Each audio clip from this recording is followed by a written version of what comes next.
आखिरी बस सवाल शेख, देखें बहुत सी चीज़ों में लोग पड़ जाते हैं, हैरान होता हूँ मैं। इमामिया जंतरी एक कैलेंडर पूरा मिलता है साल का कि ये दिन आपके लिए मनहूस है, ये अच्छा है, कई किस्म की जंतरियां हैं, बहुत सी जंतरियां। हाँ जी, तो देखें it all comes down to तवक्कल। आपने शुरू में भी कहा था, तवक्कल को मजबूत करने के कुछ तरीके बयान कर दें हमारे ऑडियंस के लिए। है भी कोई हकीकत तो आपके लिए नहीं है। सही। जिसके लिए हकीकत है, जिसने किसी को अगर कोई इल्म हासिल हो भी गया है तो उसका ताल्लुक किसी मालूम ज़राए के साथ नहीं है, वो काबिल एतबार ही नहीं है। बिल्कुल नहीं। काबिल एतबार होगा जब वो मालूम ज़राए के ऊपर होगा। अब जायचा निकालना इसलिए निकाला जाता है जी कि हम मैच मेकिंग देख लें, इससे शादी बेहतर है कि नहीं। वो स्टार सिस्टम है, फिर कैंसर की कैप्रिकॉर्न से नहीं बनेगी, कैप्रिकॉर्न वाटर है, अर्थ है, कैंसर जो है वो एयर है, हवा और अर्थ का आपस में ताल्लुक नहीं है। वो आपको पता है ना, 4 इन्होंने जो इंग्रेडिएंट्स निकाले हैं, अर्थ, सॉइल, वाटर और फिर फायर और विंड, तो इस तरह से रिलेशन बनाते हैं कि देखिए अर्थ का ताल्लुक है वाटर के साथ, तो इसलिए आप वाटर वाले से शादी करो। वाटर को कुछ स्टार से मुंसलिक किया हुआ है। तो शेख देखिए यहाँ पे इस्तिखारा कितना इंटरेस्टिंग कॉन्सेप्ट है। तो इस्तिखारे पे यकीन नहीं रखना और इस जायचे पे यकीन रखना। वो कहते हैं लेकिन इस्तिखारे का हमें समझ नहीं आती ना, रिजल्ट नहीं समझ वाले थे यहाँ लाहौर में होते थे। अच्छा। जब गांव में थे, मैं पुरानी बात कर रहा हूँ, जब ज़माने तालिब इल्मी की, तो वो नाम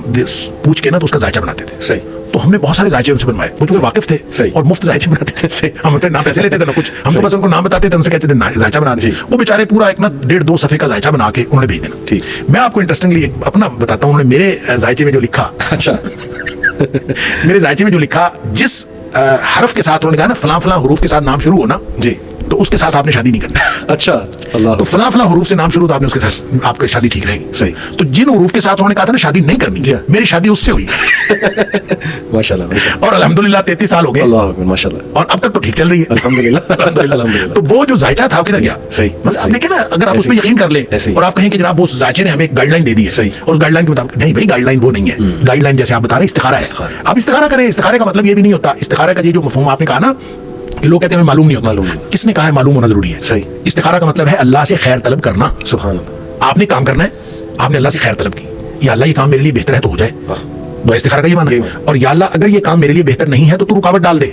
दूर कर दे इसको मुझसे। अच्छा, अब उसके बाद वो जो काम आप करना शुरू कर दें। इस्तिखारे का मफहूम यह है कि आप इस्तिखारा करके अल्लाह से दुआ मांग के वो काम करना शुरू, एक्शन ले ले। अगर वो काम होगा तो उसमें अल्लाह की मदद शामिल हाल होगी। सुभान अल्लाह। और अगर वो काम आपके लिए बेहतर नहीं होगा तो उसमें कोई रुकावट पड़ जाएगी। अगर रुकावट पड़ जाए तो खुश हो जाएं कि अल्हम्दुलिल्लाह अल्लाह ताला ने बचा लिया, और अगर रुकावट नहीं पड़ी, काम हो गया, तो इंशाल्लाह उसमें अल्लाह की मदद शामिल हाल। इस्तिखारा का मतलब तो ये है। हाँ, बाज़ औक़ात अल्लाह ताला रुकावट डालने के लिए आपका ज़हन चेंज कर देता है, बाज़ औक़ात ख्वाब के जरिए से बता देता है, बाज़ औक़ात कोई और इंडिकेशन हो जाती है, ये ठीक है, इंडिकेशन हो जाती है लेकिन जरूरी नहीं है।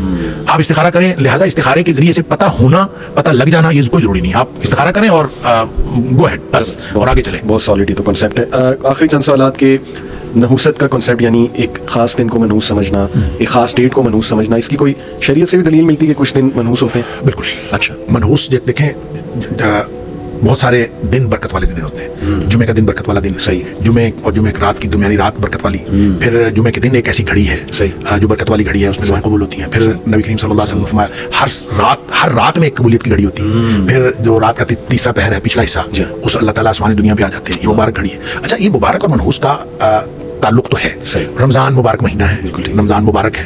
अच्छा, ये चीजें ठीक, लेकिन एक इसका मतलब ये नहीं है कि बाकी दिन मनहूस है।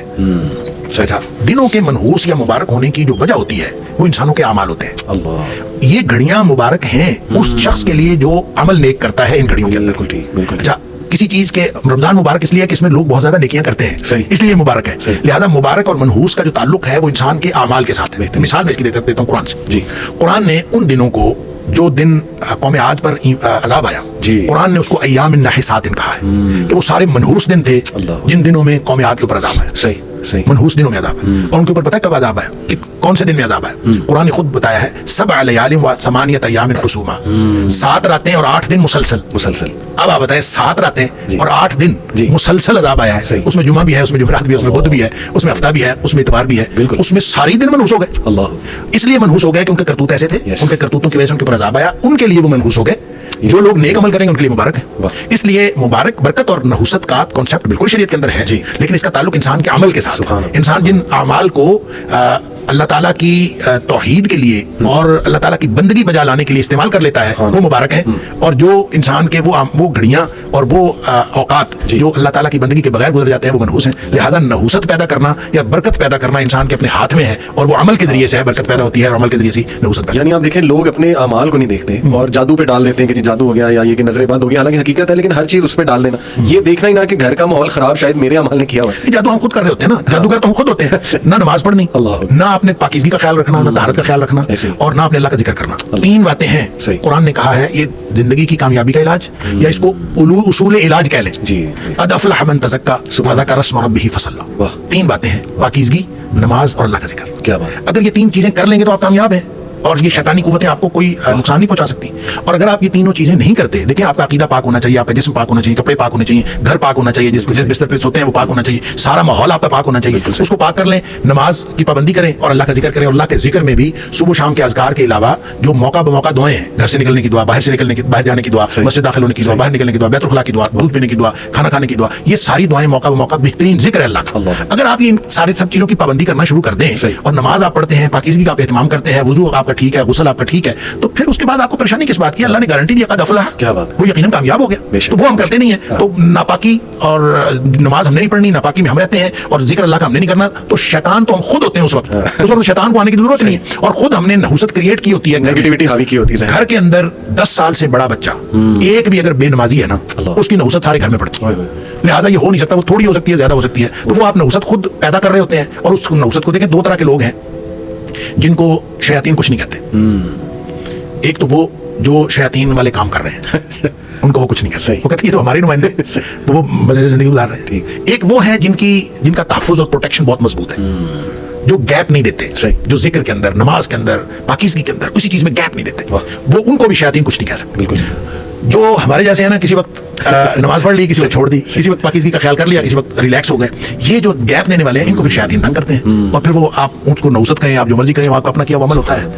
بالکل ٹھیک. آخری بس سوال شیخ، دیکھیں بہت سی چیزوں میں لوگ پڑ جاتے ہیں، حیران ہوتا ہوں میں. امامیہ جنتری ایک کیلنڈر پورا ملتا ہے سال کا کہ یہ دن آپ کے لیے منحوس ہے، یہ اچھا ہے. کئی قسم کی جنتریاں ہیں، بہت سی جنتریاں. ہاں جی. تو دیکھیں it all comes down to توکل. آپ نے شروع میں بھی کہا تھا توکل کو مضبوط کرنے کے کچھ طریقے بیان کر دیں ہمارے آڈینس کے لیے. دنیا کی ہر چیز سے مایوس ہو جائیں اللہ، تو اللہ پر توکل کامل ہوتا ہے. واہ.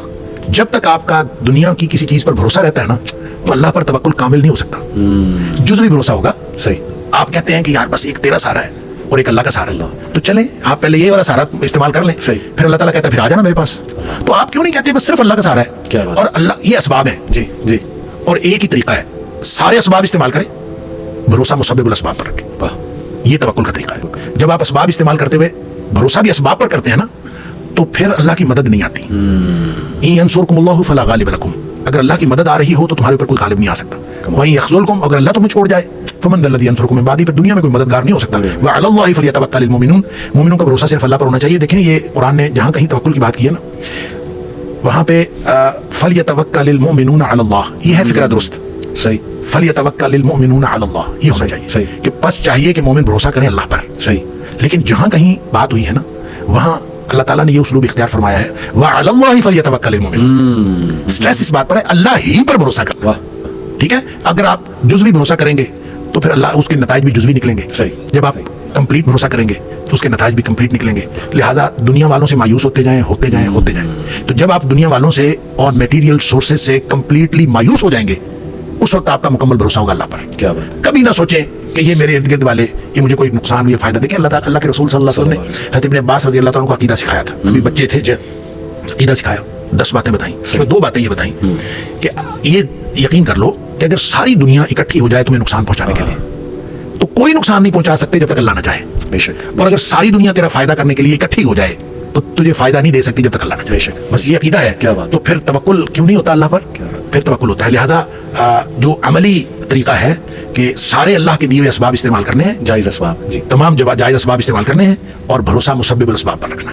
اسباب پر بھروسہ نہیں رکھنا، مسبب الاسباب پر بھروسہ رکھنا ہے. جس نے اسباب بنائے ہیں جب اس پر بھروسہ ہوگا تو انشاءاللہ نتائج ہمیشہ پازیٹیو نکلیں گے.